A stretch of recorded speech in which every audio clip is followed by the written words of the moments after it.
membentukkan tabiat, ya. Mula-mula kita kata action, ya. Daripada action jadi habit, ya. Mana tindakan mengubah menjadi tabiat orang. Kalau tabiat ni menjadi berterusan, dia akan menjadi budaya. Ini yang kena nak buat, ya. Ataupun kita nak bentuk ialah pembentukan budaya. Tidak membazir, budaya lebih berjimat, budaya sayangkan pada negara, budaya tidak mengambil kesempatan daripada kesempitan, ya. Semua ini adalah merupakan satu perkara yang memerlukan satu tindakan bersama, satu proses, ya, yang mungkin mengambil masa. Dan saya percaya kalau lihat dari segi sejarah Malaysia yang telah pun berjaya mengatasi pelbagai krisis sebelum ini, dan kali ini juga kita mampu untuk mengatasi krisis yang ada, yang kita hadapi sekarang ni. Dan saya percaya ianya akan dapat dilaksanakan. Okey, mungkin ada baiknya kalau Datuk ingin memberi kata-kata nasihat ataupun pesanan kepada rakyat Malaysia yang sedang mengikuti siaran kita ini. Mungkinlah jangkaan mereka iaitu setiap kali negara kita menghadapi krisis, maka berbagai jawatan kuasa ditubuhkan, tetapi kemudiannya jawatan kuasa itu sendiri apabila krisis dah pun selesai, tiba-tiba jawatan kuasa itu akan hilang. Kadang-kadang seperti kata orang, berkubur tanpa batu nisan lah. Jadi agaknya apakah jawatan kuasa ini juga hanya gairah di sekarang ini, tetapi kemudiannya akan kembali kendur apabila keadaan juga mungkin telah hampir dilupakan oleh rakyat dan mereka sudah biasa dengan kehidupan yang semakin mencabar ini. Ya, pada rakyat sekalian, saya mesti mengakui bagi pihak rakan-rakan saya di sini, ya, bahawa kita bukanlah orang yang sempurna segala-galanya. Kita ada kelemahan kita, saya mengakui tentang soal ini. Tetapi kita sentiasa memikirkan jalan yang terbaik untuk memperbaiki keadaan.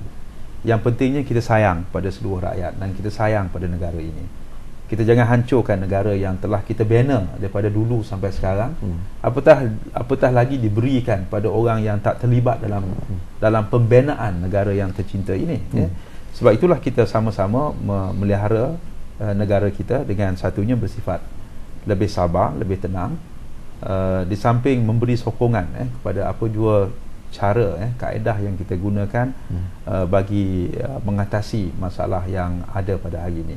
Dan saya fikir kita terbuka bagaimana untuk mendengar pandangan semua orang, pandangan rakyat semua, pandangan pihak cendekiawan, pihak badan-badan korporat, pihak badan-badan NGO dan sebagainya.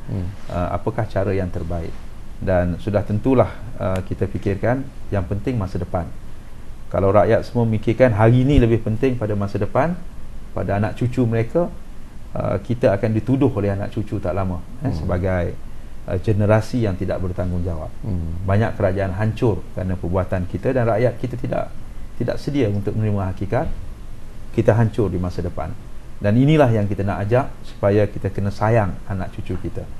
Kalaulah langkah kita kata hanya sekadar untuk hidup mewah, tak bersedia berjimat cermat, tidak bersedia untuk menerima penstrukturan subsidi, sehingga kita katakan bahawa biarlah wang kita setiap bulan bilion, secara bilion ringgit keluar negara begitu sahaja kerana sistem subsidi kita yang lama.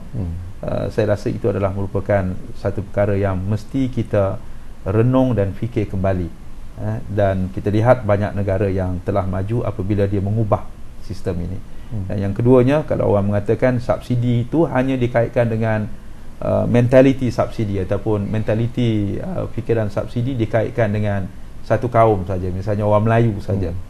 Ingatlah bahawa sebenarnya subsidi untuk orang Melayu, orang kampung ni adalah sebahagian kecil daripada seluruh subsidi.